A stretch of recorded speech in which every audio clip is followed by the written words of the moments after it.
సిద్దిపేట జిల్లా గజ్వేల్ మండలంలోని కోమటిబండ గ్రామంలో దారుణం జరిగింది. గ్రామానికి చెందిన ఆంజనేయులు అనే వ్యక్తి తలపై ఇనుప రాడ్డుతో కొట్టి చంపాడు శివ అనే వ్యక్తి.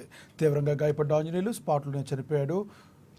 డబ్బు విషయంలో ఇరువురి మధ్య గొడవ జరిగింది. ఆవేశంతో శివ ఆంజనేయులపై ఇనుప రాడ్డుతో కొట్టగా చనిపోయాడు. ఘటనపై కేసు నమోదు చేసిన పోలీసులు దర్యాప్తు చేస్తున్నారు.